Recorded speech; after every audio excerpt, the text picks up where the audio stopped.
Hey everyone, you're watching Conversations in Pop Culture, and I am your host, Andrew Davis, and this episode is brought to you by my sponsors, which is my very own t-shirt. It is a Gundam t-shirt. It's making fun of Gundam, Taco Bell, Fallout, the most interesting man in the world. It's a cool shirt. It's available in 16 colors on Redbubble, and it is one of the ways you can support this show, as well as I do have a affiliate link with BCW Comic Supplies. Use code POPAnimeComics to get 10% off your entire order. They sell bags, boards, long boxes, and you need to protect your comics, whether you're a collector, an investor, or anything in between.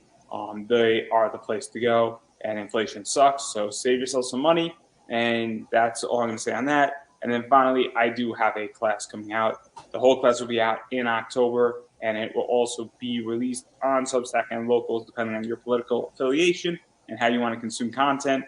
Obviously, that more details going to be coming for that. So be able to go for that. And I'm not going to bore everybody with the rest of my sponsors because I have with me comic creator Paul Gomez. So welcome to the show. Thank you. Thank you for having me. You know, I'm excited to have you on. Obviously, you were on my comic hangout and threw it out to you and said, yeah, I'll sneak you on. And here we are. And you got a lot going on with issue 2 of Booshie Boo Circus Mysteries. And it's a fascinating book. I read the first one. Lots going on. We're going to spoil some things, but I don't think anything major.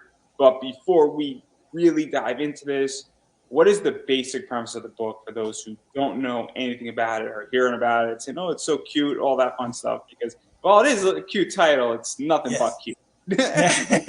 Well, Booshie Boo Circus Mysteries, I tell people it's a Scooby-Doo meets Criminal Minds kind of thing where there's a little bit of murder and serial killers mixed in. But what the premise is really the 3 apprentices in the circus. That's Lance, Luke, who are brothers, and then Zahara, who is basically an orphan that found a home inside the circus. So I tell people whenever you got, 2 young brothers and a 20-year-old girl, you have hundreds of stories to tell, but the real stories is about the mystery. And if you can solve it before my characters can, at Booshie Boo Circus Mysteries. Yeah, so let's even talk a little bit about this because obviously there's a lot going on with it, and pretty much, and stop me at any point, we got these 3 individuals. We also have a bunch of other characters, and we got a lot of, I guess, drama ensuing around this circus. To put it nicely, I'm playing nice today, I promise everybody. And then I guess the matriarch or the former matriarch is a chimpanzee, I want to say, and doing the things up in the air. I don't know how to say that word. I'm sorry. Everybody's gonna have to work with me here on that one. The trapeze artists. Yes. It's a tough word. It's a tough word. It's all I'm gonna say. But she's doing something, and her name's Sarah, and then either the rope snaps, or she slips, or something was oiled, and pretty much there's no net, and then she dies. And clearly, it is clear, or maybe it's not, because it could have been an accident. We don't know that she's dead, and now that's what's going on. So how did you even come up with this? Because this is really the entry point, and then everything else is sort of happening, and now it's a what happened type of story. What happened? That's exactly what I wanted to kind of throw out there. This is an introductory issue, if you will, and it really does introduce you to those main characters. Luke, Lance, and Zahara, but it does introduce you to the whole cast of characters too. So I didn't want to really cut any meat off there. The 2 trapeze artists, the main ones right now are Luke and Lance's mother and father, which are Richard and Barbie, and they're trying to get Luke to be a trapeze artist just like them inside the family business, if you will. And it doesn't exactly work well for him. So they decided to go outside the circus and call on this other person who was a trapeze artist to see if she could teach him in a different way that he could kind of see what he's mistaking or missing or whatnot. And that's whenever trouble starts happening, because she was actually part of the circus before, and she was coming into a place where she didn't exactly have a lot of friends, or there was a lot of stuff going on, and you're going to find out a lot more of that in the second issue. But you kind of see where there's a lot of angst and kind of turmoil there in that first issue, where people are like, why are you back? And then it just kind of goes from there. Yeah, let's even talk about this because this is what's really interesting about your book is that clearly, and the circus has two views, in my opinion. The attendees Right. are the lifeblood of this circus, and so they're treated well.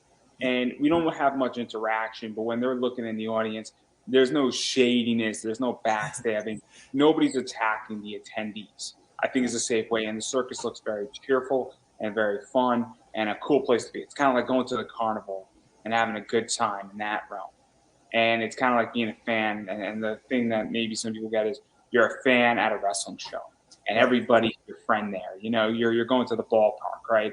Everybody's your friend at the ballpark. But then you go behind the scenes, and that's really where I think the circus takes on a whole different role and what people sort of, I guess, have a negative connotation and idea with, where it's this shadiness, it's that carny trash, Right. vibe to it. And so, what was this like really building this out? Because I think this is something that people are very familiar with on both ends of it, and they don't get to experience the carny trash. And I don't mean to be mean to carny people or anything like that. But I think that's the correct way to describe it because they don't really experience that firsthand, but they know of it. Right. And so, what was that like? Because I think that really sets the vibe and it sets the entire setting in a lot Yeah. of ways. One of the things I wanted to do was build these characters kind of like The Walking Dead, where they talk about how the enemies aren't exactly the zombies, it's more the people and the friends that you know.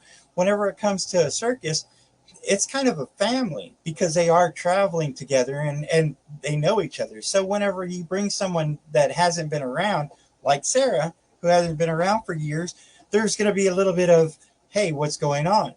The fact that she had been there before and why did she leave? Well, there's that kind of turmoil between the family and not just one or two people, but several. I also talk about, and I've seen stories and read stuff, and I know a few people who actually have worked on carnivals, and they have this kind of justice among themselves. And I talk about that in the second issue a lot, where they have the family justice, if you will.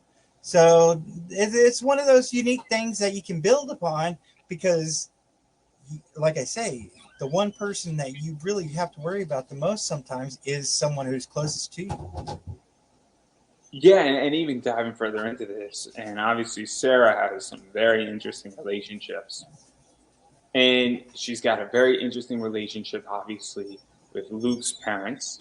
Yep. And she's brought in because they want their son to be taught a certain way. And obviously, they have a skill set, and it's their teaching isn't working.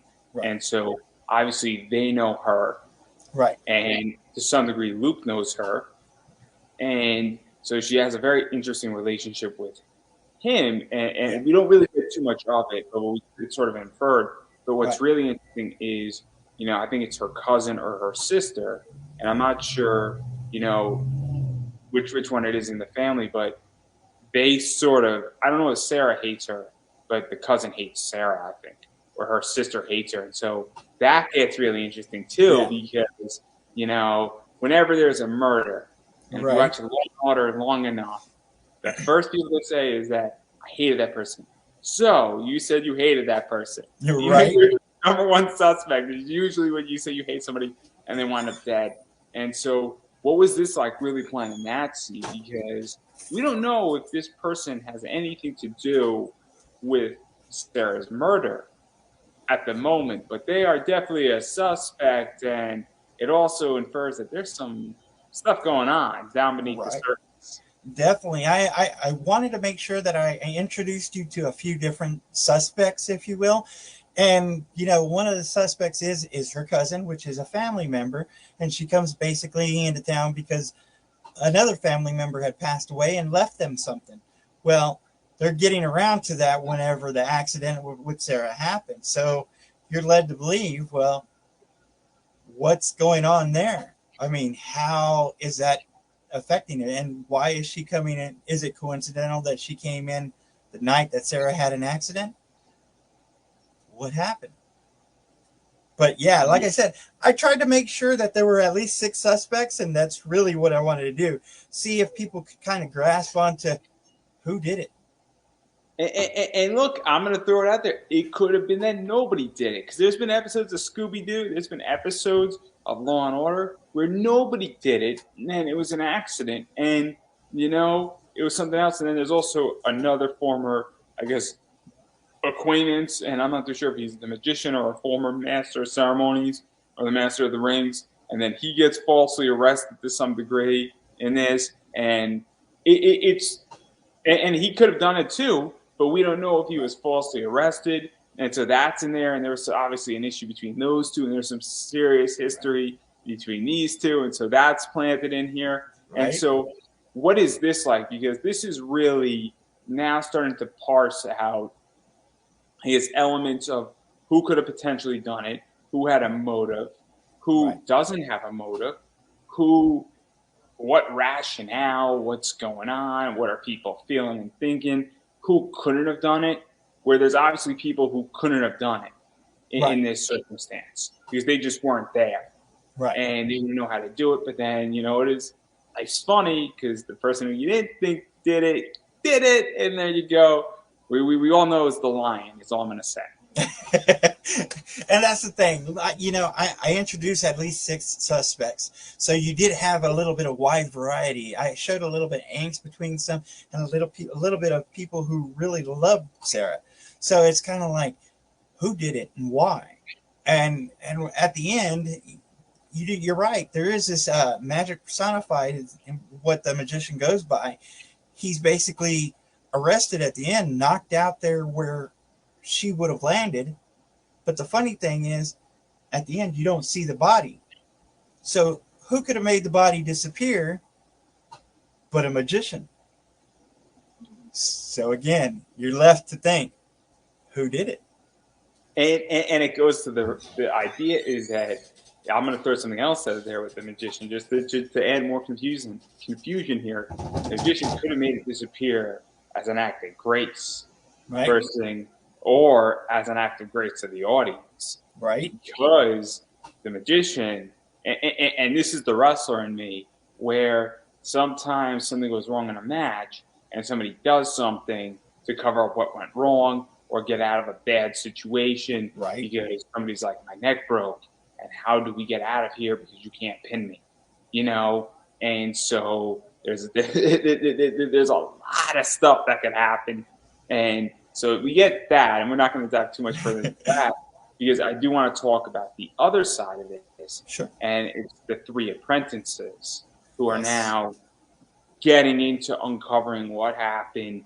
They're asking questions because they have suspicions on what went down. And I don't know how much these 3 know about the family, know about the inheritance, possibly what was left, also the history, but they have an idea that something is not adding up, per And se. that's really where the second issue is going to start off, where they're going to start asking questions about everything and everybody. And of course, second issue is going to wrap up that story of who did what and what happened with Sarah. I mean, because I wanted an introductory issue not only to show you who these people are, introduce you to these 3 main characters, but also the ensemble cast. You have Dulé, who's that groundskeeper and takes care of the animals, and then you've got Richard and Barbie, who are the parents that are kind of running the circus at the moment, and you don't exactly know why, but we're going to talk more about that in future issues as well. But you also got Magic Personified, and you've got the janitor, and you have Sarah's cousin, and it's like, I didn't want to shortchange it. That's the reason I wanted to make it at least 32 pages, and that's what we did. But the So second can you issue, even talk about this because you brought up a really interesting point, and it's in that when I read a comic. I don't know if you're a big anime fan, but one of my favorite opening anime episodes of all time is Full Metal Alchemist Brotherhood. The first episode introduces every single character. It has no impact on the story. They're all either in East or Central, and they're trying to catch a rogue alchemist. And you basically get Armstrong, Ed, Al. You get a bunch of other characters who are, I guess, privy to the story. You get, King Bradley in there. And so it's very cool because in 20 minutes you get an introduction right? to about 7 or 8 of the major characters that are going to be relevant for the next, 48 episodes. And I think it is very, very cool when a book project or anything does that, Right. where in the first episode. So what is that like? Because obviously this is the introduction. So what was that like, even just laying down the seats? Because I think that's something that in comics people sometimes hit it, and sometimes people don't understand that if you're going to be working on an IP for the next 50 issues, maybe if you spend 2 issues having a throwaway story, for lack of a better word, but Right. you get character development, that the Yeah. next 48 are easy, and then you could almost that first 2 issues is almost like a soft launch versus a And hard. that's really what I wanted to do. Like I said, make sure that you were introduced to these characters right. Whenever it comes to Lance, he's like this kind of gifted kid, 22 years old. He's out there. He's going to be the centerpiece of the circus. It's being handed to him, the reins, basically. And, he's having to deal with the stress and anxiety, but he's one of these guys that all men want to be and all women want to be with. How do you just show that in like one issue of 22 pages, but also set up a story that people can dive into and sink their teeth into? That's where I wanted to introduce these characters and also surround them with this mystery of what happened to Sarah. Yeah, let's even get into these 3 characters because they're Sure. fascinating. So Thank you. obviously we got Sahara. I think that's how you say her name. Yes. And so she kind of got, I guess, indoctrinated and fell into the circus and adopted by the circus. For lack of a better word, it Right. is my take on it. And then, so what was this like really building her? Because I don't know her backstory, Right. but it is crystal clear that she didn't exactly have the greatest childhood, and No. she sort of found a home, I As a think, matter in of this. fact, you nailed it on the head. And we'll talk more about that story in future issues. But basically, she was an orphan who's basically looking for a family and kind of came across this circus, and she just started to fit in. She didn't know where she was going to fit in. And it talks about, a little bit of her past, about how she became a tiger trainer, because whenever she's talking to Luke, that kind of says, hey, this is how it happened. It doesn't always happen the way you expect it. So she came across this circus, and it basically became her family, with Dule, that groundskeeper, kind of being like her father figure at the moment, helping her out whenever she needed to and kind of showing her the way. So I wanted to make sure that people felt that connection with her, but also felt the connection with the guys as well, because they're a major part of it too.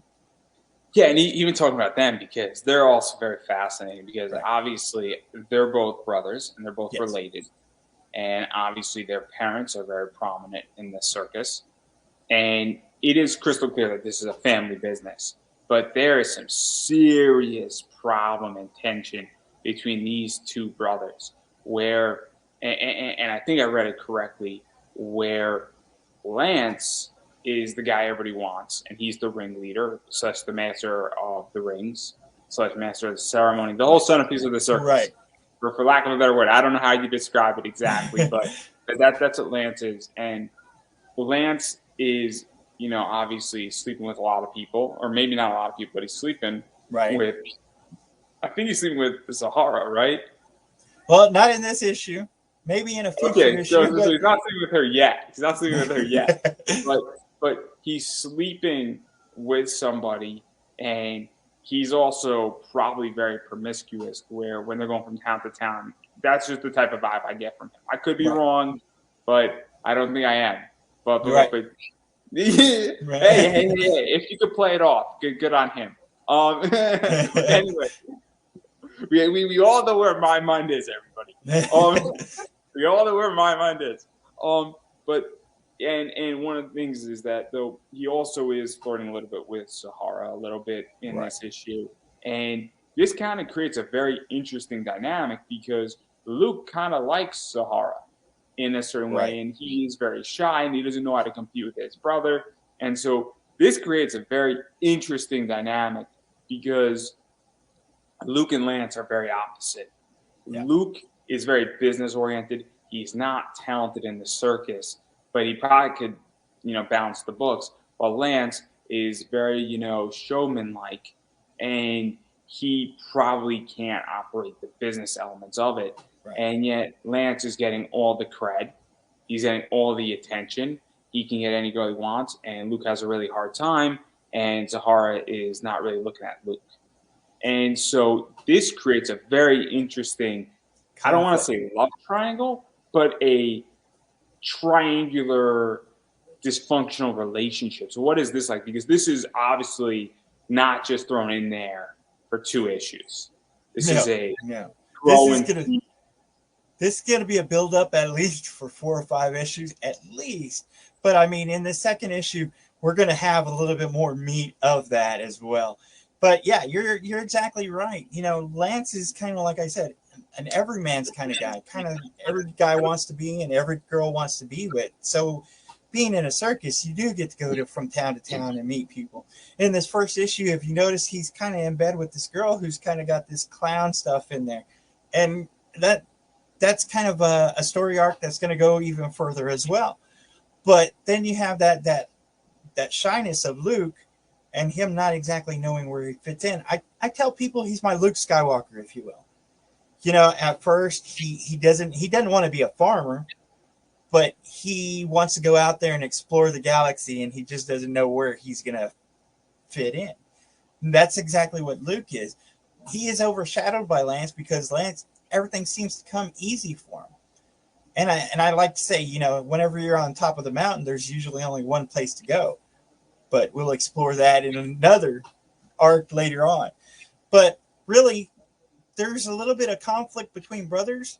I mean, but isn't there always?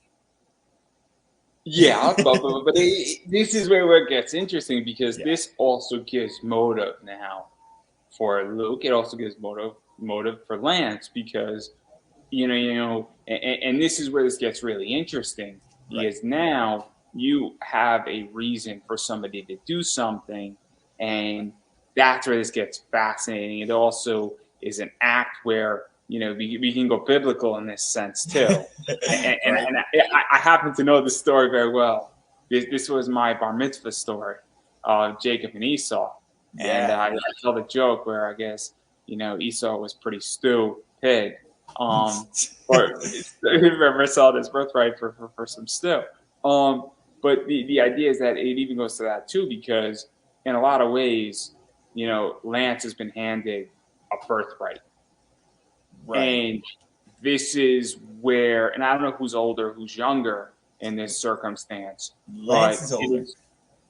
So even though he might rightfully be having the birthright, Luke might be like, look, I want that because I'm running the business, I'm running the day-to-day operations. And so this is where this gets interesting. I want the girl. I know Lance is going to get this girl, and I want what is mine. And then that sets up a biblical conflict in this. And so it's super interesting because now this is where this relationship goes into a whole more complicated. It gives motive. It also technically can give a whole different motive for Lance when you look at it too.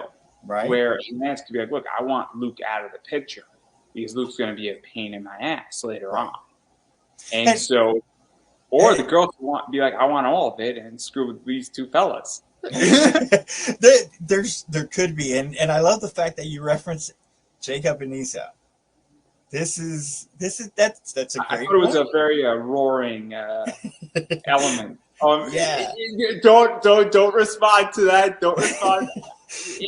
I will say this. Like I said, I did really want to instate that characteristic of The Walking Dead, where you did have some characters that came in and left in a certain way. So I don't think these characters that you see in issue 1 will all survive to issue 12. But if I was to tell you now what the plans are, I would probably lose at least 3 or 4 different arcs. But having said that, in issue 2, there's at least 2 different arcs that kind of get complete and at least open up 1 or 2 more. Yeah. And even going further into this, because I'm not going to explore, because obviously I threw out a bunch of different things that could potentially happen. Yeah.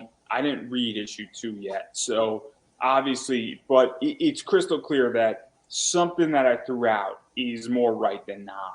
I don't know what it is, but we're going down one of these paths Oh, in definitely. some fashion. But you don't have to answer which path we're going down. I have my own theories on it. I think the girl did it. I completely think she orchestrated the whole thing. I think she wants her circus because I think her dad left her at the circus, and that's how this all started. It's all about getting revenge on her dad. That's what I think. But I mean, It's because he didn't buy her the ticket to ride the elephant. That's what this is about. and it makes you think. It's like, which one was it? You know, you got these suspects right here in It was front of you. Dumbo. It was Dumbo. I Yeah, swear. it was Dumbo. Oh, The fun thing, you meant the suspects. I was talking about the elephant. You didn't get the rock. the fun thing about issue 2 is, you know, we introduce another character in there that's going to help them solve the mysteries. But I mean, he's not a suspect, and he's definitely not one of the people that they think's done it or anything like that. But he's definitely there to help them figure it out. And whenever you introduce one character, you know one character's kind of got to go. So, like I say, it's one of those things that I wanted to build a few different arcs. I was learning. I never wrote anything, you know. So, Booshie Boo Circus Mysteries #1 was actually my first attempt at writing a story, and I wanted to make sure I was putting good arcs in there that kind of made you think, but also come back and say, "That's what happened there." I want you to come back in issue 4 and say, "Why didn't I see that?" Because in issue 4 and 5 are going to be huge momentum kind of pushes. But like I said, issue 1 and 2 are a complete story, and it's going to close up a lot of stuff for you. So let me ask a question because Sure. obviously this is one of the things is that do we find out what happened on who killed Sarah Yes. at the end of issue 2? I And I will say you find out what happened to Sarah. and the reason why I ask this is because obviously there is the fallout component of this. There's also how does the circus evolve from this? You Right. know, if person A did it and person A is prevalent, what happens then? How Right. does that person who's close to them react? Right. What happens if Sarah was supposed to inherit something and who does that go to? Right. And you have a lot of other stuff, and also there's some other stuff that occurs, and also it could be the impetus for where Luke goes if he Right. wants to follow in the footstep or if he's completely traumatized. And there's other stuff that can occur, and so that's what's so interesting is that this obviously opens up an arc, it ends an arc to some degree, and then now we have an idea of what happened to her, Yes. and I'm not so concerned about her body. I think that's a little bit of it. I don't think that's the main component, but I could be wrong. But and this is where I think it's very interesting that you're doing this, and I'm very curious as well on this. Where what is this like? Because you have to plan a lot of stuff in there, and so this is one of the things, and I'm trying to think of. I'm in the middle of watching Resident Evil, on Yeah. Netflix right now. And if you go back to episode 1, there's stuff planted in there that's Right. relevant in episode 7. There's stuff from the game in 1998 that's planted in there. And there's a reason why. And if they get a second season and a third season, people hate that show. And I think a bunch of you are wrong on it. I think they're doing something brilliant with it. I think they've created a further adaptation and they've taken it out of the US, which different discussion, but they've planted stuff in there for seasons 2 and 3 and 4 if they get that far for a very good reason. And they planted stuff from the video games that also is very relevant. And that there might be some other stuff being built off of that too. So what is that like to make sure it's compliant? Well, here's the thing. Whenever I started writing one, I just kind of started continuously outlining my next few. And if you notice in issue 1, this is a circus, but you really don't see clowns that often. And most people, whenever they talk about circuses, they do talk about clowns because that's a big attraction. Why wouldn't I put a lot of them in there? And where are they and what are they doing? And I I could answer in a funny way for you, but I'm not going to. well, I have the greatest answer for you too. I wrote an outline for at least 12 issues. that would lead you to look back and say, like I said, well, how did I miss that? What went on here? I mean, I really want there to be something that you could look back on and be like, wow. I have such a good response to your cloud question. Like, Where are they? they're in Jim Noble's book. That's where they're at. That's a really good answer to that question. Like, somebody ever asks you, he's like, dude, where's the cloud? You'd be like, Jim Noble took that. And then just like walk away. Just walk away. It's like, if you have time, you should totally do that and just go to his. Yeah. Clearly, this interview is going right downhill. It's going right downhill. Clearly. But even going further into that, all jokes aside, and obviously Jim's a friend, so he'll understand that joke. And he did steal all the clowns. If you really want clowns, everybody, that's where you go. But what is even this like? Because obviously you planned out 12 issues, and that to me is too many series. Obviously this is all a continuum, but I view it as double miniseries or a limited series. But I think this is something that people, when they build a comic, and I've heard a lot of stuff in indie where it's like, oh, people, you should do 6 issues or 4 issues. Right. And then versus Ed Davis, who was doing 32 to 50 on the Immortal era. And I think, though, that, and I just saw One Piece Gold, and the guy who does One Piece said, look, I want to do One Piece for as long as possible. And so I think this is something that, is very interesting when somebody says, hey, if I can create something, I only need to do one thing. This show, I only need to do this one show, and I want to do it as long as humanly possible. I don't need to run 15 different shows. And I think it's very interesting when somebody's like, look, I'm planning for 12 issues, but clearly this thing can go on for however long it wants to go on. Or you could just say, hey, look, I'm done after 20 issues. I kind of had my fill, and I think it's perfect where it stands. And so what is that like? Because I think that's something that's interesting right now in comics. So being a brand new writer and creator, I kind of came into this with no idea of where to go, no compass, if you will. Whenever I started writing Booshie Boo, I was like, let me start writing something that's, a year-long process. I didn't know how long it took to write a book and have produce it and all that good stuff. So I kind of put that number at 12. And whenever I started writing the first story, I kind of started writing the outline of the other issues because I wanted them to connect, the different arcs. And I was a big fan of Lost. I was a big fan of, I guess, Buffy in the later years, kind of like Harry Potter has all those connections. And this is what I kind of wanted to instill into this. So whenever I was writing the outline of the 12 issues, I was like, this is where I'm going to introduce this person. This is where I'm going to introduce this action. This is where I'm going to introduce this. Could I go past 12 issues? I definitely could. Because whenever I started writing my next book or two, I had this outline for Booshie Boo sitting there and said, what if I wanted to go 12 more issues? And started thinking of ideas of how I could do that. And I started writing a few notes. And I wouldn't say that I exactly put an outline, but I definitely did note a few things. So I know I could go at least 24 if I wanted, but having said that, I mean, the cost is, just pretty high. So even to talk about that, because this is one of the things that I think is really interesting, is that obviously producing a comic 20 years ago on indie was massively more expensive. And everything is expensive. Yeah. And so, I mean, what is that like? Because I think this is something that people don't understand about indie. Yeah. I know how much printing costs. I used to have a printer as a sponsor.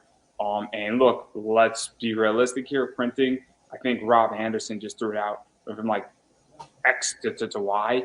I think went up by like 25 to 40 cents in most companies, and he's like, what are you going to charge for your book? And it's also the idea that I buy and sell comics, so I know exactly how much all this stuff is running. And so what is that like? Because there's a lot of unknowns as well right now in Right. comics. And And again, me being brand new, I kind of went into it blind. I didn't know what I was doing, and whenever I started writing the script, I started learning from my editor. And he was basically, you got to figure out a page count, and you got to get a story that kind of fits.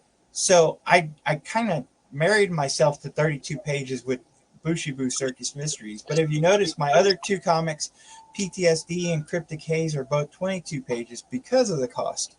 So having said that, I started with 32 on Booshie Boo, I decided to stay with that for every issue. The cost is definitely high, especially since I'm not the artist.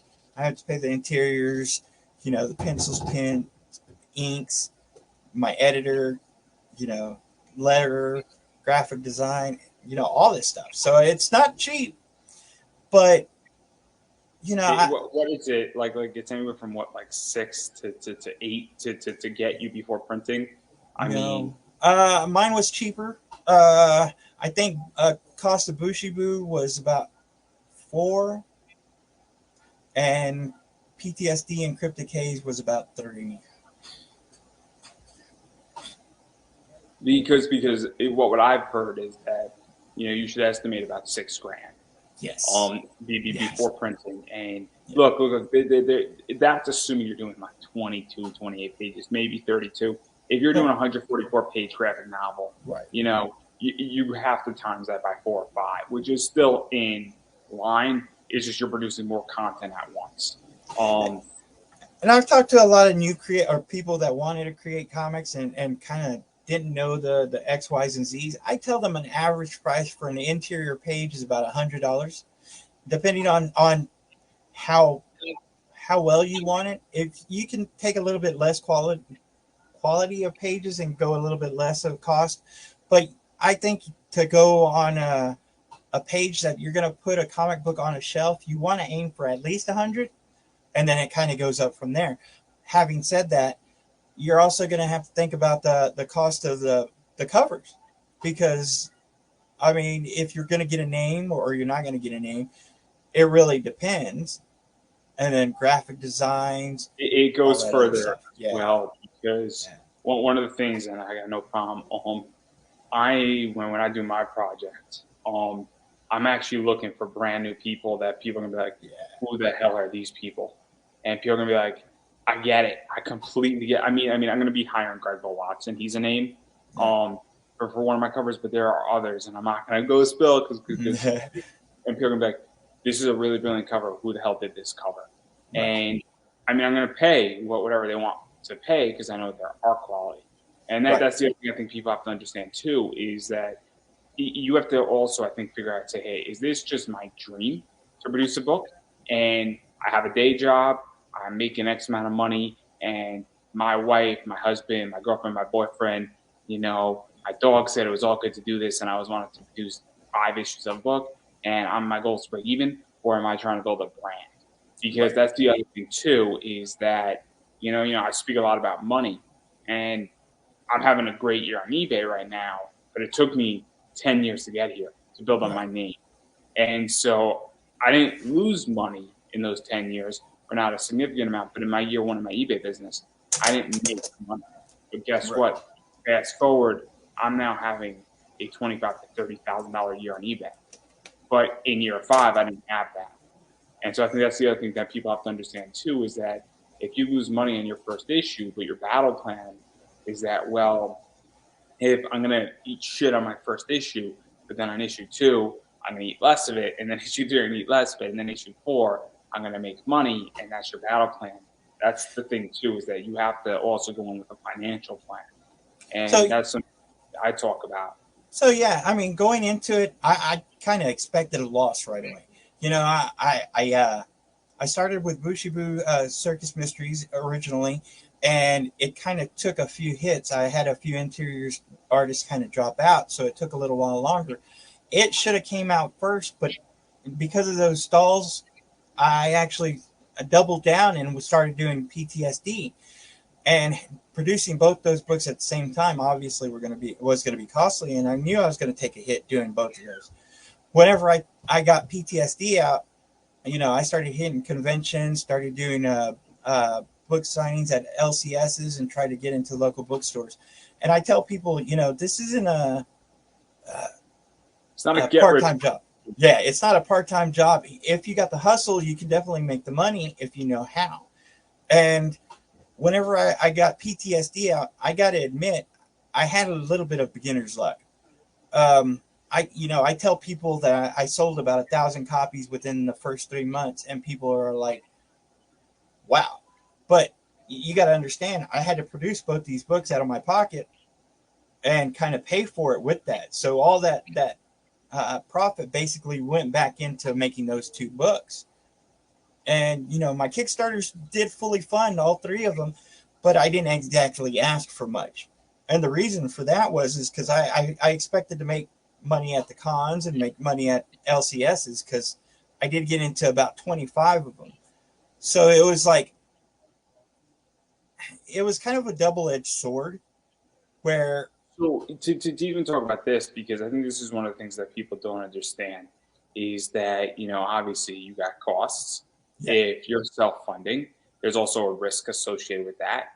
I'm very honest about this. Where look, you know what it is. Whenever you produce something, it can go all the way to the moon, or it right, can go to zero and then negative. There is no floor on this. There's no ceiling.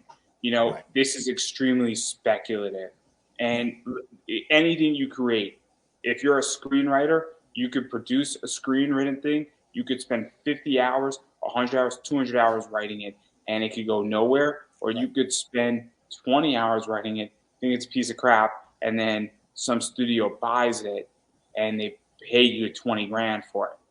And so it's a very speculative venture when you do this. right, And obviously there is money involved in this, where it's like, but it's also the idea that once you produce the book, and if it's okay, or even better than okay, I mean, you have the book produced indefinitely. And right, that's the other thing too, is that you're creating IPs. Whenever I do an interview, if I spend 10 hours prepping up the interview, once the interview's done, I could reshoot out that interview, share it on social media, and it indefinitely can produce content for me. I could cut it up, and it can produce views for years to come. right. And there are interviews that have done that still to this day from legitimately 10 years ago. So I think that's something that people don't forget as well, where you're producing an IP, and an Right. IP can be handled in many different ways, and so you have to look at it like an investment, I feel. And that's what I was going into. I at the time that I started making the book, it was really a hard time for me. I had lost my job, and my kids were stuck at home whenever everything went down about a year or so ago, and I couldn't exactly get a job at that time. So I was looking to make an investment that would possibly make me money without having to rely on somebody else other than myself. you know, I did understand that there was going to be a lot of hustle. I knew that I was going to have to go out there and sell, and that's one of the things that I think most new creators don't realize. Having to go out to the conventions and learning the convention scenes, taking those hard knocks. I've gone to an LCS at a book signing and sold one or two books, but I've also gone to an LCS and made, you know, just about as much as I make on my paycheck, and it's kind of a double-edged sword. You never know whether it's going to be great or whether it's just going to fall flat. It also goes to the idea that I think a lot of people also don't know how to utilize social media. Yeah. I think a lot of people don't know how to utilize interviews, don't know how to Right. talk to me. I mean, there's a Right. way how to ask me for an interview Right. and be respectful and understand what I want, understand what somebody else wants, Right. understand that, all that stuff, and also being nice to people can help you. Yeah. And the idea is that also you have to understand saying, oh, you're going to do maybe a 250 plays on Facebook, but it's also on YouTube and it stays up there indefinitely, Right. and it links right back to everything that I'm doing. And then every year it's going to produce 50 views. That's called evergreen content. And I Yeah. think that's the other thing too, is that you can make a lot of money not going to a con if you Yeah. understand going on to shows that actually have an audience or hit a particular audience that are seen. Right. and that'll constantly activating that, ask you, like this show right now, it's asking very pointed questions about your book. Right. And that's probably the thing that I'm kind of least on my skill set at the moment, understanding digital content. I'm being brand new. I didn't even have a Twitter or an Instagram or anything like that before I started making comics. So I'm kind of learning that landscape and learning the interview process, you know, reaching out and talking to people, making connections.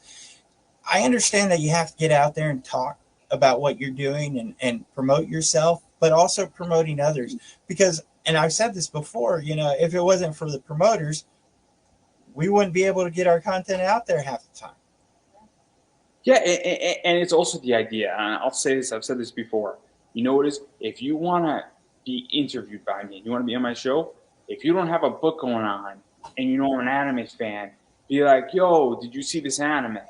That goes into it. I put up a post the other day. I said, man, people in the comic industry have the worst soft skills ever. Yeah. And I thought it was funny and surprising. I thought I was going to get criticized for it. But the idea is that I got an idea. Why don't you say, hey, man, how are you? Right. You know, it's a simple question. It legit, you could put HRU, question mark. And if you don't have anything going on, you know what? Hit me up. I hit people up all the time, and I'll send somebody a meme, right? Yeah. Because I know they're into something, or I think something is funny. Or, you know, if I know somebody is in Florida and the Mets beat the Marlins, I might put something up and send that to them. I don't know if they're a Marlins fan, but I think it's funny because I'm in New York / Connecticut. And so now that facilitates a conversation. And that's the thing, is that you got to be friendly with people. Right. When you're not looking for work is the time when you get an interview. It's the time, or conversely, when people have taken care of me 6 months later, I'm like, yo, you got a book out. Let me get you on my show and let me introduce you. I've introduced people to artists, and I've gotten people, you know, work because of my show. And like those comic hangouts, the whole point is that saying, you don't know person A, I know person A. Let me get both of you on. We're going to have a conversation. You guys can network after. And that facilitates. And I think that's one of the biggest problems in comics right now. I think it's one of the biggest problems is that people don't know how to do that. And it starts with saying, hey, how are you? Yeah. How's it going? Let's just talk. I mean, or I fall down a flight of stairs is a good one. If somebody sends that to me a message, I'm going to think it's funny. I really am. I'm not. I'm going to probably respond and be like, "That's kind of funny." Well, I mean, that last panel show that we were talking of, man, I don't think I mentioned my book or anything. We were just sitting here chit-chatting about topics that were going on. I got to meet some interesting people, and me and you got to talk, I think, the second time around, which was great. No, I'm just saying that you know, if you respond, if you say, like your show, I hope you fall down a flight of stairs, you're gonna get a response. You're not gonna get a snarky response from me, and he's like, and then I might put an LOL, and and that's what I think people have to learn how to do, because the online presence is just as big, if not bigger, than the con presence. Because guess what? I can do in a week 10 interviews for my own business, not being on shows. And I could sit in my house and I could speak from anywhere in the world. I think you're in Texas, right? I'm in Connecticut. Yeah. And, you know, that's the thing, is that you could technically this week be on 10 shows all over the world. You can only be at one con this weekend. Right. And that's the thing, is that if you combine the two, you can do very well, because online sales combined with convention sales make a huge difference. Or even you're running a Kickstarter right now, right? Right. That's what I think creators need to figure out. And then also, if this interview every year produces you 5 books on autopilot, that's an unbelievable benefit to you. I'm not saying a heal or a wound, but what if it does, and then you have 50 interviews that are doing that? Well, you just sold 250 copies of your book without you having to do any more work ever again on that realm. And then you come back on the show, and then it keeps doing it, and there you go. So I think that's something that creators really need to think about. Right. And they really need to, you know, figure out how to make good friends with people and take care of the people who do this and interview them and get them on shows, because that's unbelievably beneficial. And once the interview is done, it is the ultimate marketing ad. Right.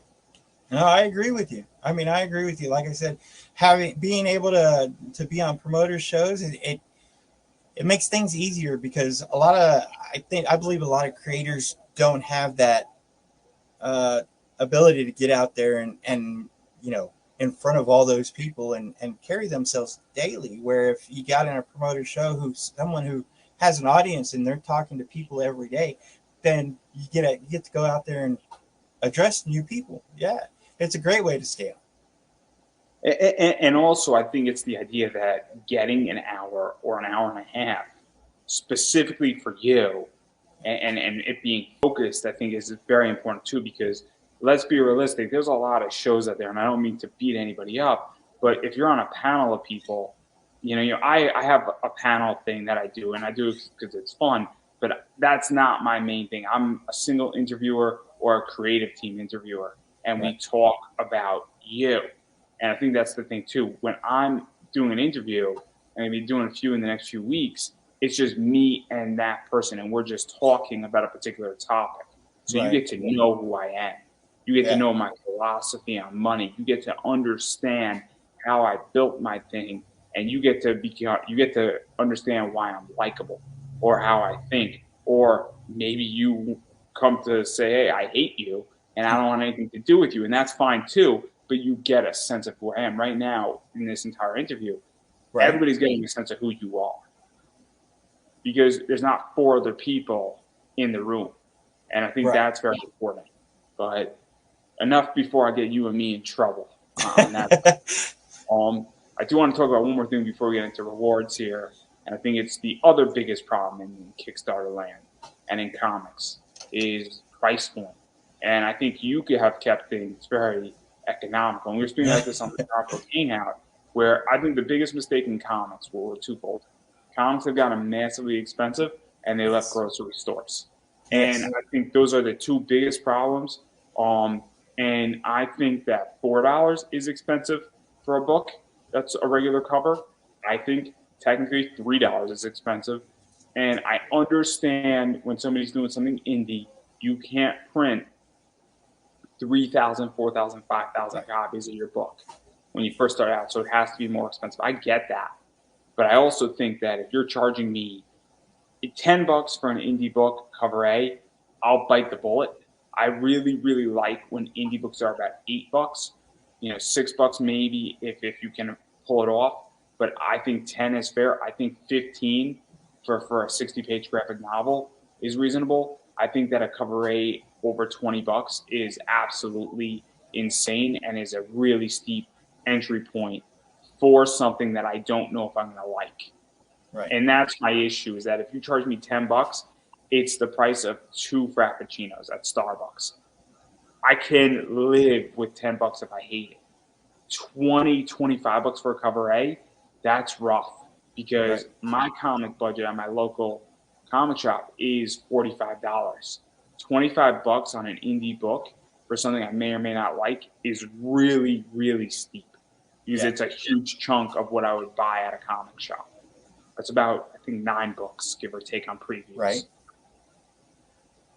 No, I understand that. And, not exactly being able to afford a lot of comics that I really want. It's like whenever I put my comics out there, I want to make sure that I have an affordable item for you, especially because, like I say, if you're going to spend a penny on any of my products, any of my books, I want it to be well worth every penny. Whether it's Booshie Boo Circus Mysteries, whether it's PTSD or Cryptic Haze, that story in there to me has got to be tight. I mean, I don't think of myself as a great writer, but I feel that if I can write a good story and keep someone interested and keep that something that wow in every comic, then it's going to be worth every penny you're spending. Isn't it also the idea that you want to bring somebody in at $8 or $10, and then they come back the next one and like, okay, let me upgrade to the $15 book or the $20 book or the $40 book? Because to me, this is where this gets complicated, is that if you price me at 25, you're already setting a very high bar Right. as a business entry level point. I think that's the problem because, again, I go back and maybe I come outside from the Kickstarter world where I have repeatable business on eBay Right. and I built a brand. I built trust with people over years and years and years, and I have different price points. And so somebody is willing to buy, maybe they buy a $50 book from me, and then 3 months later they're willing to buy a $150 book from me because they realize I packed the book well. I have a good book that's exclusive, and they say, okay, I get it. Where I came in at a lower price point. I've been buying 14 books from this guy, and he's selling it at 150 because that's what it's going for. It's in line with everybody else, but he's going to make sure my book arrives perfectly. Right. And I brought them along, and even when prices increased by $5, they still, follow me because I've built that trust. And I Right. think that's something with Kickstarter, and I've done it too on Kickstarter. Where I'm like, look, I don't know if I'm going to like, Tom Hutchinson's book with Big Dog Inc., and then I like it, and then I go and buy a $50 book, because I like that product, and so I upgraded, the book and what I'm spending. And I think Right. that's something that creators need to really understand is that you need to provide that option. Because if I Right. really like something, I'm going to then spend more money the next time you run something. I Exactly. think, and you're building a brand, and the idea is that wouldn't I think every creator would love the idea that okay, I am doing something that people are coming to, and each time they come back, they're spending more and more money, or they're Right. spending 50, $60 and they started with five. That's a good business, but that's just my opinion. No, I agree with you. And I don't know how you keep it cheap though. $8 for your cabaret is pretty good. So Thank you. I know my book's not going to be that. My book's going to be like 20 to $30. But my covers, I'm only doing 800 copies, so 200 Right. of each copy. So that's why it's expensive. It's gonna be like 20 to 30. I'm not too sure the exact price point, but it's also super limited. There is no cover A. It is all limited. That's it's gonna be brilliant, and people are gonna hate me in the month of July. People are gonna hate me, and they're gonna hate me because they didn't think of what I'm gonna do. Yeah. That's why they're gonna hate me, and I'm gonna be like, it's all right to hate me. Outthink me the next time. Right. And then I'll see you on Survivor 44. Outthink, outplay, outsurvive. 44, guys. But anyway, I digress right there because I do want to go into the rewards before I get all of us canceled. I do want to mention that your book is coming out in October, November. So it is relatively soon for anybody who is interested in that. But I do want to talk about your rewards because you got a lot of cool stuff. So Thank you. obviously, right here is the digital. It's $3. It's $6 for both Booshie Boo books digitally. I think it's $8 for everything that you've done, which is $4 Yes. which is pretty good. And then we get into this, which is the cover A. Cover A. Um, so Lord that's Lucy. yeah, so that's $8 right there for everybody who wants that one. And then you have the Gabriel Magnum, or I think that's how you say his name. Yes. So that's cover B. That's $10. This is $10, and this is the pixel art. Yes. So that's cool, right there. This is another one. This is cover D. That's $10. You'll notice a theme, everybody. This is $10 for cover E. So, and this is cover F is $10. And so what is this like? Because I come from the world of Zenoscope. Most exclusives at Zenoscope are $20 to $25 plus. And most books I see on Kickstarter for an exclusive tend to be 20, $25. Maybe it's 15 sometimes. But what is that like to make your books $10 for exclusives? Because I I think think it is. I think it's a good affordable price. Hey, I've talked to a lot of people, and whenever they said $10 is a good price range, I definitely wanted to keep one at an affordable rate, which is my cover A, and I try to make that a little bit cheaper because I do want to kind of push that artist a little bit more out there and get noticed a little bit more. That's the two main reasons. Also, whenever I'm selling to LCSs, I want to give them a lower price that I'm selling one book at as opposed to other ones. And they usually tend to want to buy that cover A instead of the variant covers. Those are the main reasons that I priced them that way, but it's really worked out for me. Yeah, yeah, yeah, and even to talk about that, because I think going back to what I was saying before, obviously I'm willing to try something for $10 Right. versus trying something for 20, 25, $30 if I don't know what it is. Right. And if I'm saying, hey, look, this story seems crazy, this story seems out there, this story seems like what's going on, and man, this seems different, and I'm now hooked, and I got to know what the hell just happened. Right. And for $8 or $10, I'm more likely to do some, or I fall in love with the cover, and then I'm like, well, you know what, it's $10, I can sort of swing it, with shipping. I could swing it, obviously paying, the $8 to $10 for shipping. I could swing it, and somebody's not going to kill me in my family. Right. For my partner, my wife, my girlfriend, my boyfriend's not going to kill me because it's not overly decadent, and I just won't have coffee this week. Exactly. That's what this goes down to, really. Because I mean, I go to Starbucks at least once a week, and it's like $12. So that's what a lot of these covers are in that way. And then also, even going further, you could get, I think, the cover A's for Booshie Boo Circus Mystery for $12, I want to say. So obviously, if you get that, if you missed the first campaign, you could get caught up on that.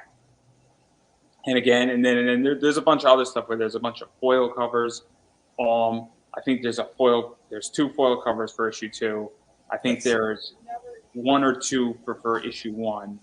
I'm not sure. There's one that we're selling on this for issue 1. It's cover A and cover A of issue 2. So both of those combined. And so if you could get, obviously, the foils, if you want the foils for both issues, for one of the issues, if you missed, if you already have the foil from from issue 1, you get the foil for issue 2. In that regard, you could also get all of the covers from issue 2 and issue 1 if you would like, A to F. I don't know how many we're in. Same amount. And so, obviously, if you missed out, and that's another thing that drives me crazy about Kickstarters, is that if I miss out on a Kickstarter, I hate when campaigns don't allow me to get at least something from the previous one. Even if they only sell it on Kickstarter, I think that's a big, big flaw in the system, because you've been there and I've been there where there's 4 projects and you can only back one. Right. It's called October. And sometimes May. Right. Usually October and May have some serious fire in books. And then also you have something that's cool too, where you have a retail package. Yes, I got 4 of them. Yeah. And so that's something that I think is very important too, because obviously I'm not a retailer in the traditional sense, but every once in a while I do buy indie books if they fit my market, and also there's certain variants that I know that I can make money on, and that I'll move out of that. And I did something with Travis that I made my money on, and I mean, we're not talking huge amounts of money. I made about $50 on the entire thing, but in profit, which is great. But what is this like to make sure that you're taking care of local shops? Because there are people who won't come on to Kickstarter or Indiegogo, anything of that nature, because they don't trust it, or they've been burned, or like me, where I'm losing a little bit of faith in Kickstarter because I've been burned down a few projects, and I'm not very happy with the lack of enforcement per se, and the lack of accountability. So, and like I said, I'm in about 25 of the 28 bookstores here in DFW, and I'm in about 2 or 3 of them out of state as well. And whenever I go in there and try to sell them my book or see if they'd want to carry it, I ask them about Kickstarter and ask them about crowdfunding, if they check out the retail packages and what they like about it. I feel like if you're not going to fulfill the order, then you shouldn't be putting it out there anyway. But I understand that people have problems from time to time. My first 2 campaigns are 100% fulfilled, with the exception of maybe 1 or 2 that haven't came back with their surveys, and I'm still emailing these people to try to get those finalized. My third campaign's about 80% fulfilled, and I'm just dealing with some logistics with some signed copies that need to go out to customers, kind of thing. And then that'll be up to about 95%. And again, then you're talking about the surveys that have been fulfilled. But I mean, they're basically paying for the books, they're paying for the shipping. So I don't know how hard it is to get stuff fulfilled. The problem with some of this stuff is that people take on big projects. Right. So what happens is that somebody says, I got 40% of the book done and I'm going to Kickstarter, and then their artist is just working slow. Right. And they have 8 months to finish it, and they got another 40% done, but the 8 months came up. And the Right. book isn't print. The printing costs have changed. Coloring is not going as well. Right. And so you had a timeline that I think was reasonable, Right. or maybe you should have put it out to 12 months. And that's maybe the problem because the book's not a printer and the deadline's up. And so I think that sometimes happens. Also, sometimes, there was an issue, it's well known in the comic, where the colorist had a serious issue. I Right.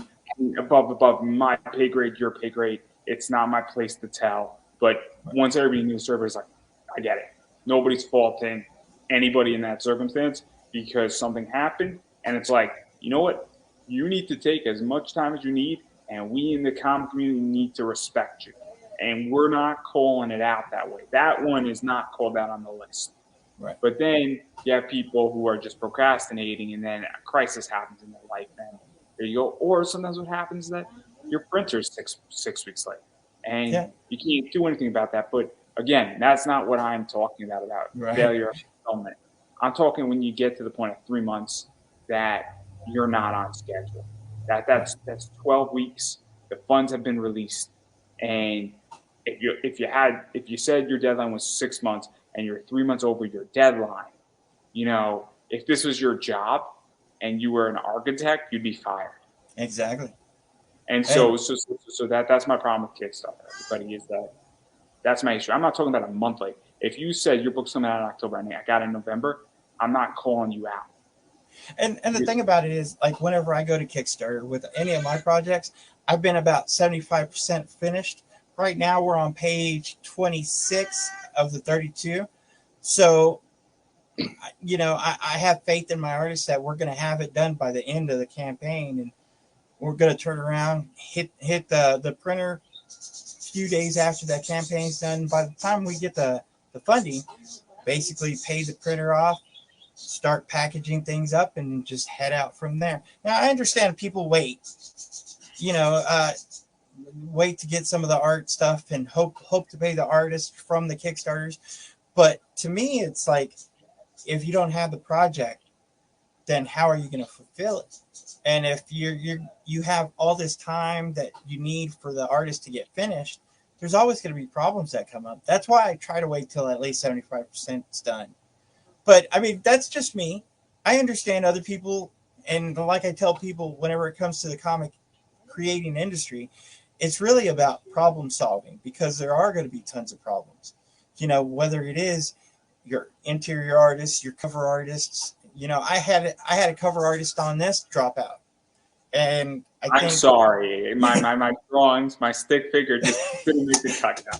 now, although I love the stick figures, it was less than a month until the campaign was going, and I was like, I need a cover. So, I went out there and I reached out and I hustled and tried to find me a cover that was I mean, to I'll be my very expectation. honest.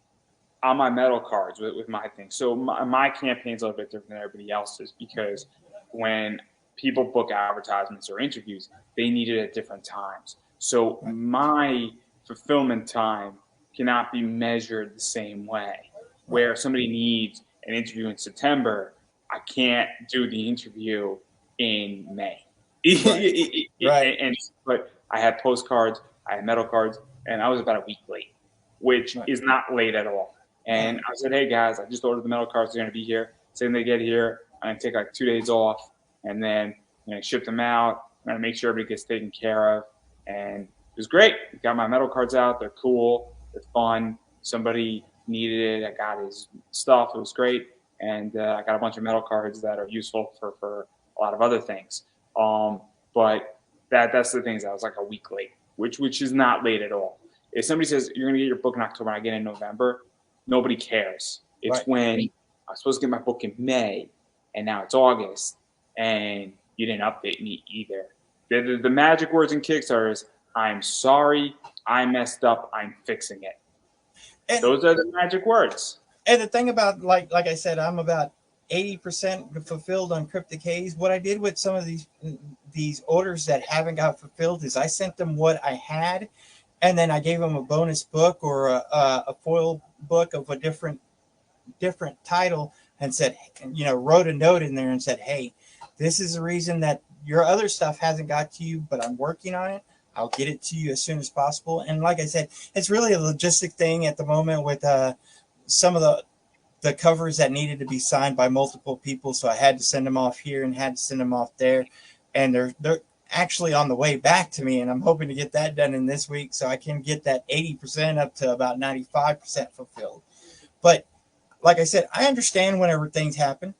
You talk to people, you let them know, you apologize, and you try to make up for it as much as you can. And like I said, I threw a few extras in because I did know that they were going to have to wait on certain items.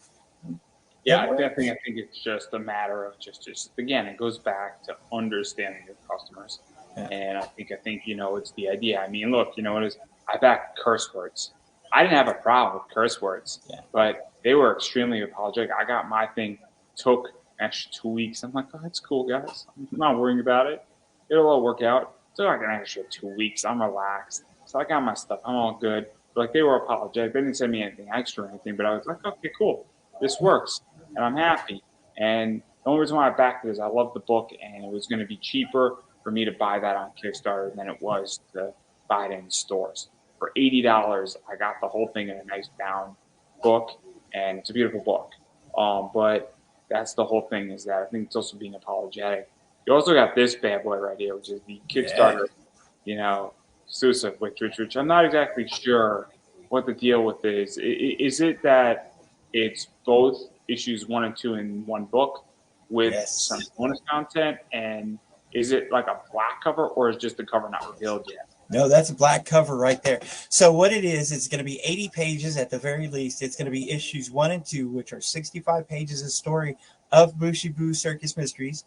Then I'm going to throw in an extra story in there that I haven't released at any point in my career at the moment, and that's going to be the first time that it's going to be printed. It's called Cherry Blossoms, and it's a romantic story that I had wrote for an anthology that didn't get picked up. Wasn't going to get used, so I decided to throw it in there as a bonus for this exclusive only. And I don't know if I'll ever print that story again, but I won't print this copy except for on Kickstarter, any orders on Kickstarter, and maybe about 5 extra copies, one for me and some of my creative team. Then on top of that, I'm going to throw some concept pages that I had from my Booshie Boo Circus Mysteries, including the first character design pages that I had for those characters. I'm also going to throw an extra page or two of a letter that I'm going to write specifically for those who have ordered this issue, and just bonus content. And it's going to be printed only for the Kickstarter exclusives that get this. And you saw that sale.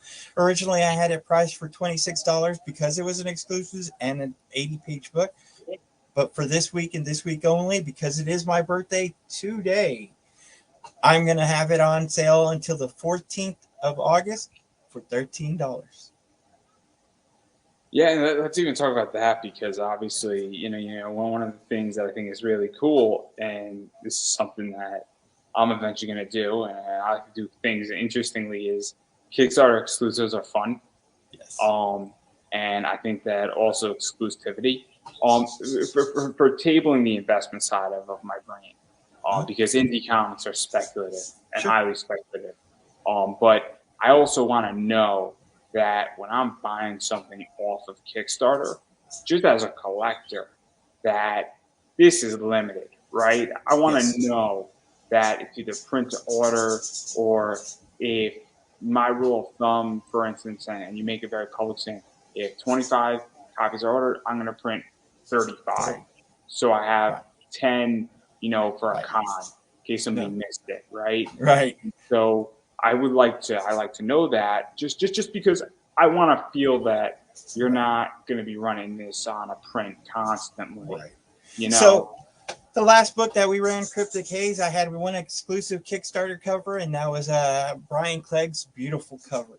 And it was a Kickstarter exclusive. I ran 10 extra besides what had gotten ordered, and those 10 extra, one went to me, and then 9 went to him. Basically, for a thank you for doing this. Also, after the payment, of course, that I paid him to do that. But it was basically, I didn't sell them. I gave them away as a gift to the artist. And then besides what I gave him and what I kept, which was one, the only other ones were the ones that were ordered. And that was it. I'm not going to print any more of those. Uh, this is going to be the same way.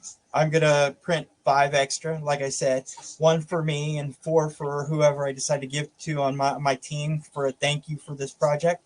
Other than that, it's going to be how many ever is ordered. If there are none ordered, then it's just going to be 5, 1 for me and whoever I decide to give to as a gift. And that's it. And then even talking about the story in this, I mean, at some point, I got a feeling you're going to put this entire thing into a graphic novel, and some point, everybody does it, whether you want to admit it or not. We, No, we, we all know where this goes. We all know where this goes. I mean, no, I'll be truthfully honest because I am truthfully honest just about everything. I've been told to put this into a graphic novel several times. I've also been told, especially on 1 and 2, because they are 65 pages, that's enough to be a graphic novel, but I don't think so. Could I make it and put it on my table? I'm not going to say I'm not. I don't think I want to.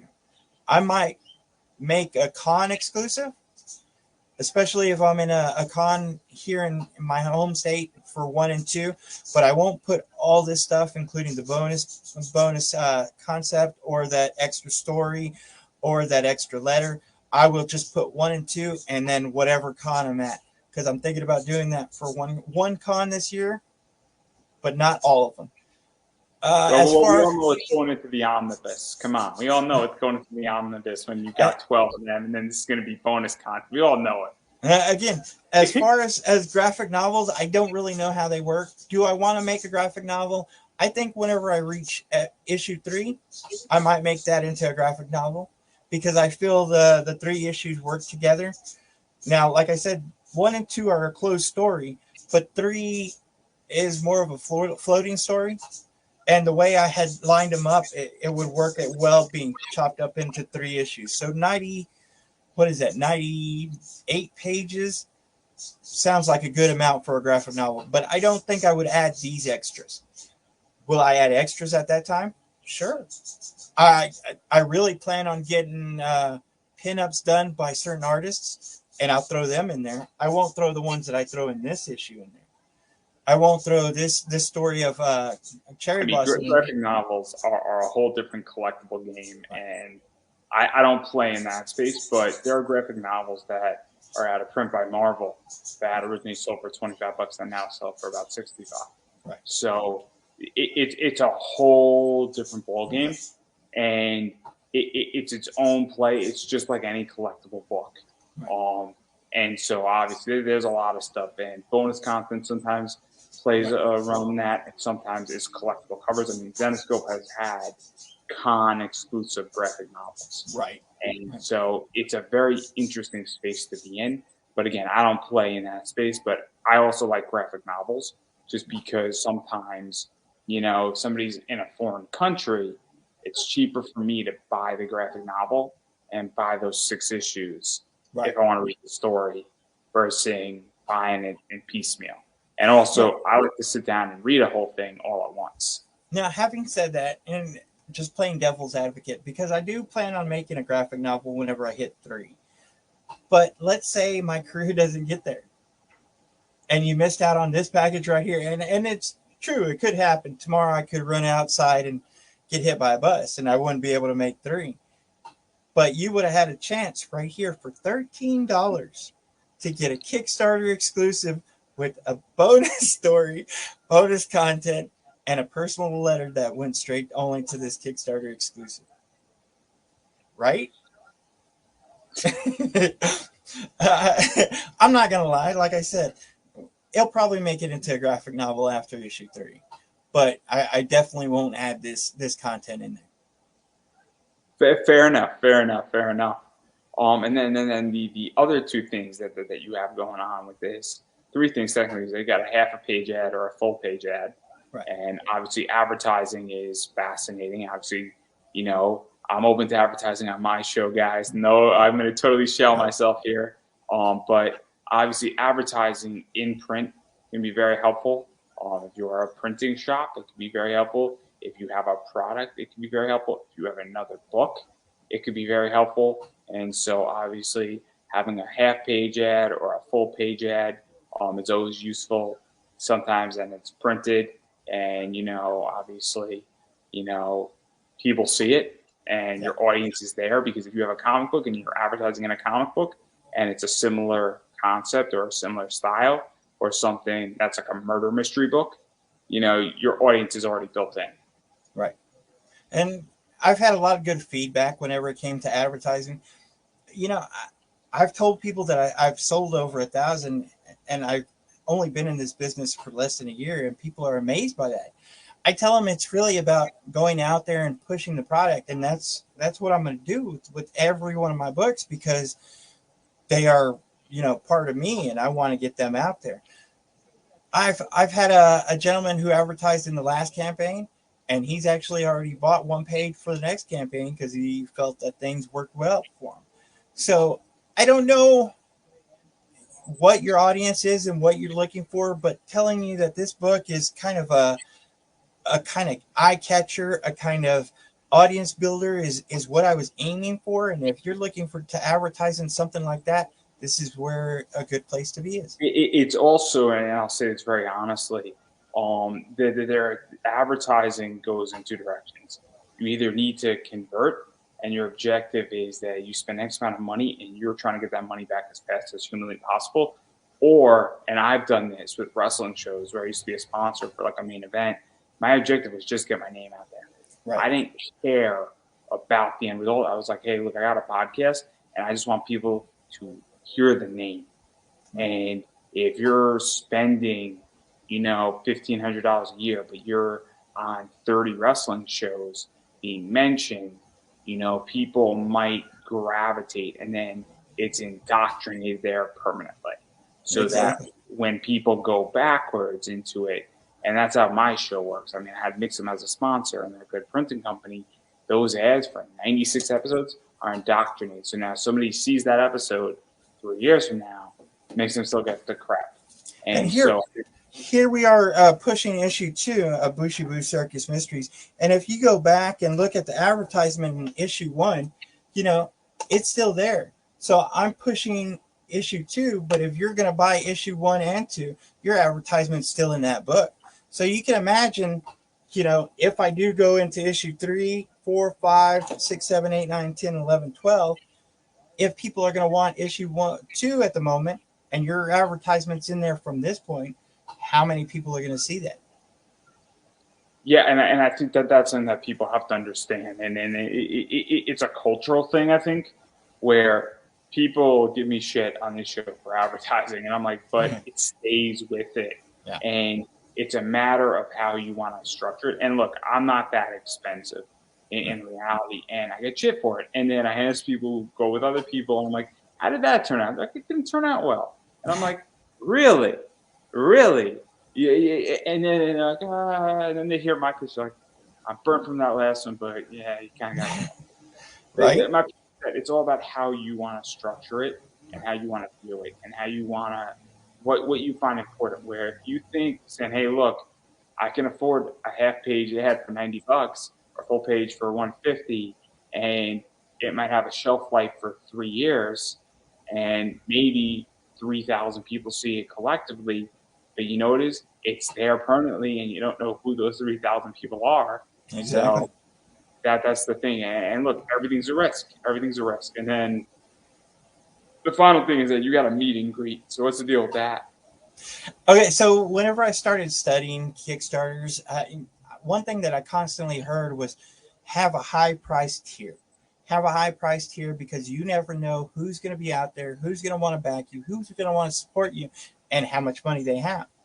Now, having a high price tier, you got to put something of value. What else do I have? I mean, I'm not exactly an artist per se, but what I do have at the moment are four books that it's going to be out with this Booshie Boo Circus Mysteries issue 2. That's going to be 4 books. I'm going to have all those covers that I'm going to bring to you personally, hand deliver them to you, and I'm going to sign each one of them, give you the PDFs of each one of those. All those covers, I think, come out to be about, let's see, 12, 9, I think 17 different covers by 17 different artists. And these are 4 great stories, hand delivered, signed to you, PDFs. We're going to sit down and I'm going to talk either about comic creation or any kind of questions you'd like me to answer, whether it's about the stories, whether it's about how I broke into it, or how, if you're looking into be a comic creator, how you can avoid some of the pitfalls that I made. And trust me, I made a lot of them and I learned a lot. So I have a lot that I could tell. That's the main reason for the meet and greet. I know it makes sense. I had a high ticket item on mine, and it was a fascinating idea. Yeah. It was good. It would have been really really smart. And I'm probably gonna put it on the next one, and it's gonna be super super cool. And I have a pretty good idea who's gonna do the cover. But I'm gonna say live. Because as much as I do feel like, oh, dude, that's so brilliant. It's legitimately a golden advertising play. Right. It's such a good one.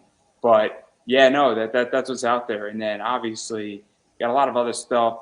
I don't know what stretch goals you got going on right now, but right now you're, I think, 30% away from funding. Yes. And you're gonna fund. I mean, I put money on it. You got what, 20 days left? I want to say 20 days. Yes. Yeah, you're gonna fund. I don't know how much you're gonna fund over, but you're gonna fund without a doubt, because you're at the point where you got probably a bunch of people signed up, and there's a Kickstarter tracker, and it's gonna give you a pretty good idea what you're gonna fund. And are you 6 or 7 days in? I think I'm 10 days in. Oh wow, I was off. I wasn't paying attention. I forget that some people do 28 days, some people do 30, some people do 35, some people do 2 weeks now. Right. I don't know anymore. Also, when I back a project on Kickstarter, I actually don't look at the updates. I delete the updates because I'm busy, so I don't really know what's going on. I only look at it saying we're shipping the book. Once I back your project, I'm out of your project because I have other things that I'm focused on. So I don't know if that's a good thing or a bad thing. I be like 15 others like, I'm doing you a favor, Adrian. Like, but I don't read it. But anyway, you got a lot. You're gonna fund. It's pretty self-explanatory why. But I do want to talk, and I am curious about what your take is on the future of Kickstarter, because obviously I'm not out of Kickstarter, but I'm become a lot more selective. I vet a lot more people when I'm backing projects. I actually vet their track record, their creative teams. I vet who they are. I have the fortune that I interview a lot of people who I back, so it's very rare that I won't back somebody that I haven't interviewed. And there's a few reasons why. I mean, obviously, I'm buying favor with people. I got no problem that money is an opener for me. And everybody knows people, and whether I'm going to earn it or buy it, access, I don't really care. But tabling that, where do you think it's going? Because I think there's a lot of problems, and I don't think it's a blockchain problem. I think the blockchain is actually the solution. I think there's a lot of problems. There's a lot of competitors out there too. I think with what Eric July did with his book is kind of an eye opener for a lot of people. But having said that, I think that it's still a pillar. I mean, it's like talking about Marvel and DC. You have Kickstarter and Indiegogo that have so much of a fan base. I don't think it's going anywhere anytime soon. Could it? it's a possibility, but you really have to have somebody to take its place. And having looked at the landscape when you got Zook, is it Zook or Zook? Oh, I think it's Super, Zook. Super. And then you I got don't know. Crowdfunder, which, last time I looked on Crowdfunder, I have nothing against them, but they only had about 12 books. So until you find, that competitor that's going to take their place, I don't feel that Kickstarter is going to go And anywhere. also you have things like ClickFunnels and then people running their own. Right, And look. If you're somebody like Tony Robbins, Grant Cardone, if you are a funnel builder, which is what Eric July did, no right, question about it. Eric July built a funnel, right. okay, and he built a private funnel. Now I don't know what company he used to build this funnel, but that's what he did. Yeah, This is why the Eric July thing is not that impressive. It really isn't. I'm sorry. It's not that impressive. Because guess what? He leveraged an audience where he right, was a celebrity, for lack of a better word, and he put his name on something and he leveraged his audience from one thing. You know who also did this? George Clooney, Ryan Reynolds, Brad Pitt, Remy, Usher, Stone Cold Steve Austin has a beer and he did it. right. So I don't know why all of everybody in comics is saying this is the next Messiah. I don't because guess what? To me, it's more alarming that this has happened legitimately 12 years ago with the alcohol phase, Yeah. and now you're all catching up. I mean, if anything, we should all be saying, "Welcome to the club. You're 12 years late." Well, I think the main reason is it did beat Keanu Reeves' campaign, didn't it? It definitely beat Wesley Snipes' campaign, which was recent, and He didn't show up. Adam Lawson did not show up on my campaign. I'm very upset about that. but No, I no, mean, no, no, no, no. It was upsetting to me. It was very hurtful. It was I very believe, hurtful and it was very unprofessional. Not Wesley Snipes. I didn't expect Wesley to show up. right, If Wesley showed up and Adam didn't, that would have been hilarious. all right, It would have been like, "Where's Adam?" And I'd be like, I don't know.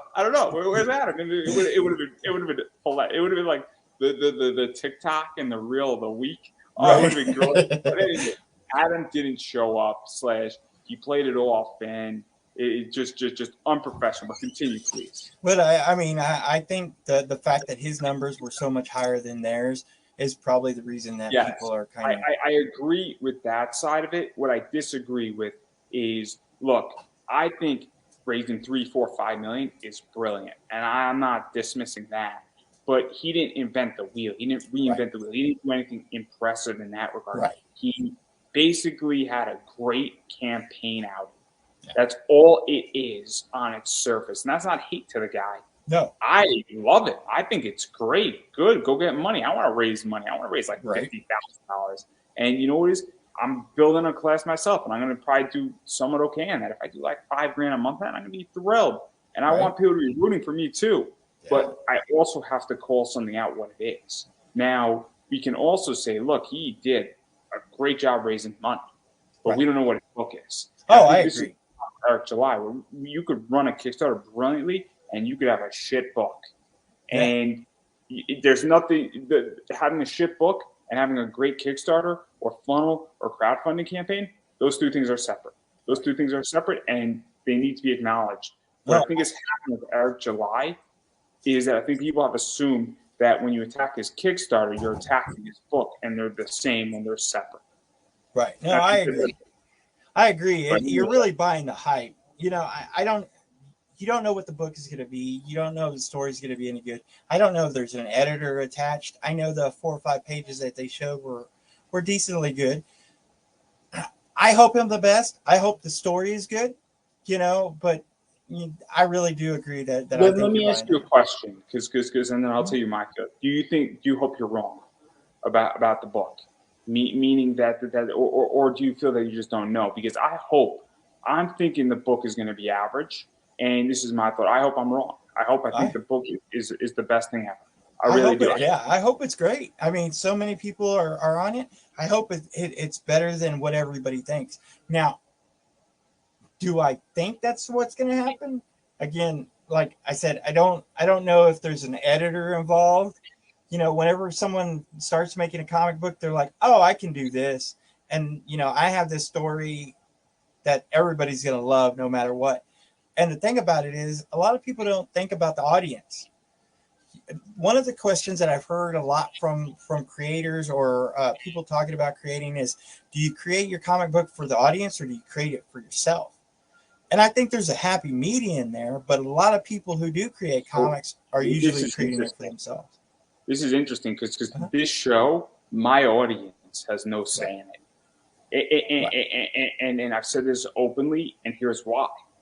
And I have evidence that has actually, I think, proven me right. Where if my audience told me what wrestlers to interview, if my audience told me what people, cosplayers I should interview, there would have been a bunch of people who were missed. Right. Somebody like Labanak would have been missed. Labanak is arguably the best Ruby cosplayer right now in Ruby and Rooster Teeth. Somebody like Nixon Noel, who's taken Knox in WWE, would have been missed if my audience, somebody like Anthony Green, somebody like Logan Black, somebody like Billy Starks would not have gotten an opportunity, you Right. know? And so that's my whole thing about my audience is that I'm not listening to you and not paying attention, but I also happen to have found and understand and realize where really good creators are that you haven't yet discovered. And And so you know, that's a tricky position it because is. that's important. Where somebody like Leva Bates, when she was just coming up, if my audience was like, only you the top, Andrew, but what about the next gen? And Right. that's where it gets tricky. And I think it's a very interesting question that where do you go? Because maybe after July, it's kind of like if you understand that a new art style is going to drop in the next 2 years, and you're pretty Right. certain about it. Maybe you want to get ahead of everybody, but that's just my opinion on the issue. Well, I think it is a fine line. I mean, I think you do have to consider your audience to a point, but you have to have that passion behind it as well. I think as a creator, I can go through about 10 or 20 different ideas, and there's been one idea that I love that I haven't even really touched because I didn't think it would connect well with people. Now, that's my choice not to do that. Whenever I landed on Booshie Boo Circus, me and my kids were huddled and doing these stories for days and weeks on end. And we came across about 10 or 20 of them. And this is the story not only that we love, but we felt would connect with people. So it doesn't have to be one or the other. I mean, how long does it take you to, I mean, how many people are you interviewing that you have to say no to the next people as well? This is the thing. As long as you listen to your audience to a point, but did Eric July listen to any of his audience? Is his book going to be towards his audience or him just saying, this is how it's going to be because this is how it should be? And a lot of creators are that way, kind of selfish with their idea. I met this guy and he had this idea, and I was like, I don't know if anyone would kind of relate to it. And the thing about it is, if you're passionate about it and you're willing to put in that effort, and then You go want to for it. mortgage your house for it, more luck to you, right? Yeah, but I mean, the thing about it is, there's a willingness to put a risk out there of 100%, or there's a willingness to do some studying and talking and take that risk down. Whenever I started Booshie Boo Circus Mysteries, one of the opposite ideas was a bunny that mutated and protect Manhattan. And to That's me, called Dustin Brunel, but that's yeah, okay. and well, my son came up with this, and I was like, that's kind of been done and kind of out there that I wanted to connect with an audience in a different way. And they wanted to do Harry Potter, and I was like, Harry Potter's done. We can't do the same thing They're that's already been done. stolen too, which is even So crazy. so it's like we came across Booshie Boo Circus Mystery, had the ensemble, had the circus background, had a little bit of murder and mystery from like Scooby Doo and stuff, but mixed this stuff up, and now it's something brand new. And that's Yeah, the no, thing. it's interesting for sure because it's the idea that also it goes to the idea is that how much are you willing to risk. Right, Also, there are ideas. Also, you know what it is. I mean, there's also concepts saying, look, if he knows this book's going to cost him 500,000, but he's raising 5 million, yeah, and he doesn't if the real question I think is also is that what is the future? What he wants to do, because if he wants to build a business, right, and that's the whole thing. You could have a one-trick pony and make a cash grab, deliver the book, and get the fuck out of Dodge. You Right. know, and look, there's nothing wrong with that too. I mean, if you got a great product, you do it, you sell it, and then you get rights to the product. You run away with $50 million. You know what it is? You had a good outing, right? Right. And there's nothing wrong with that. But there's also a position where, you know, it's tricky, and I think it's a really complicated balance in all this. And again, though, you know, I do a lot of interviews. I'm doing probably this year 150, and Right. so you know, and in previous years I've done like 200. I've done 250 once, you know, in a year. So you know, yeah, I've done 170 in season 2 of this show, and I don't think you understand what 170 interviews looks like. Right. That's a lot. It's a lot. And yes, there were a lot of rejections. I rejected about 100 people in season 2. Not because I was trying to be mean. There was just no time. Right. I had to get drinking in somewhere. That's such a bad joke. No, the real story is that I'm in my parents' house, and if I kept interviewing every night, they would have killed me. Right. So it had to be limited. But I agree. For this is like a 9-hour conversation that's like really you know, with everybody getting drunk, with me unboxing, girls in bikini, like a baseball card. Yes, they exist. They're called bench warmers. They're awesome. I'm sorry, that Corey Wilson card is just smoking hot. Right. But I digress right there. Yeah, and then obviously we've been speaking for like an hour and 40 minutes. So I do want to give you a chance to self-promote. I know I missed a bunch of stuff with you. I know I didn't get to Cryptic Haze or PTSD. I did read PTSD. I did not get a chance to read Cryptic Haze yet. But obviously, where can people find you, check you out, support this project, all that fun stuff, and anything else they need to know? Well, I'm on Twitter, Facebook, and Instagram at Paul Gomez 790. I'm also on Comic Crusaders, doing a weekly show or bi-weekly shows, 2 of them, Think Indie and Thundercats. Most of my books can be found on chartercomics.com, with the exception of Booshie Boo Circus Mysteries 2, which is on Kickstarter now, obviously. Other than that, reach out, talk to me. I'm here. Yeah, and I'm just going to keep saying it. You got to support indie. What that means is typically when a book is on Kickstarter, Indiegogo, a crowdfunding campaign, you should throw money to it. And so whether that's $5, you know, obviously you got a $3, $6 tier, or you got an $8 tier or a $10 tier for the most part. Every little bit helps, and every little bit makes a big difference. If you only have $3 or $6 and you can only get it digitally, that is beyond helpful. And so I recommend that people actually back Kickstarters, because somebody said it, Raven Gregory said it to me. He said, if you like certain stuff, you need to support it, because if you want it to stay, you know, you got to support it. And so that's one of the things. But let's say that money's tight. You know, everybody's in different financial situations, and I get it. Everybody's been there, and you can't support it, and you're just, you know, making sure that you're staying afloat. You can share it out, and that makes a huge difference. Sharing it out, tweeting it out, you know, posting about it on Facebook, even liking it on Facebook or Instagram, or giving it a heart on Twitter makes a huge difference, and all that stuff is free. And it goes such a long way. And I think that's one of the biggest things that people don't do. And I encourage everybody to do it. And even if you back it, you should still share it out, because it does make a difference. And you never know who's looking at it, and it also affects the algorithms and a variety of other stuff. So I really do encourage people to go do that, and actually follow people also on social media. So go do that, and look, you know, a share could be worth just as much as a backing. Because, you know, if you got 5,000 friends on Facebook and it's on your feed, or you got 20,000 people following you on Twitter, a retweet goes and can appear to 20,000 people. So it does make a big difference. As far as I'm concerned about me, obviously I'm also an indie content creator.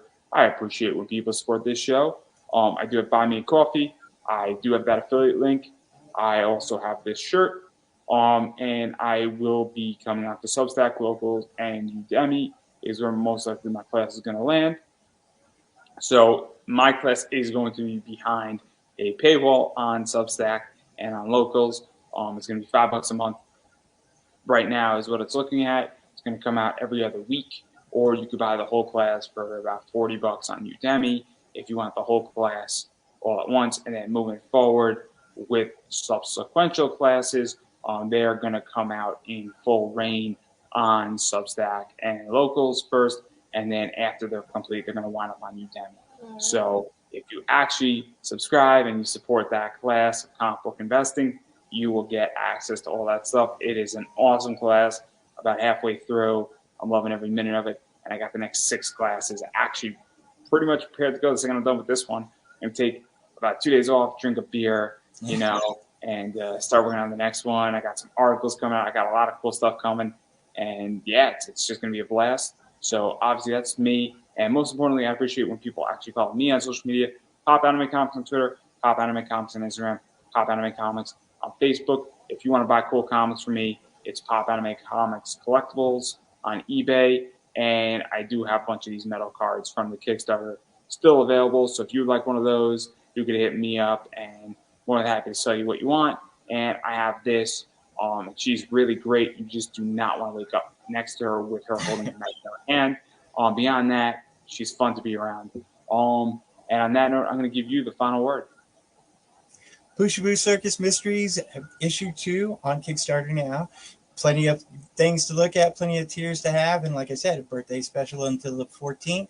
$13 for 1 and 2, Kickstarter exclusive with a bunch of bonuses. Thank you. Well, I don't think I could have said that any better myself, everybody. So that is a wrap.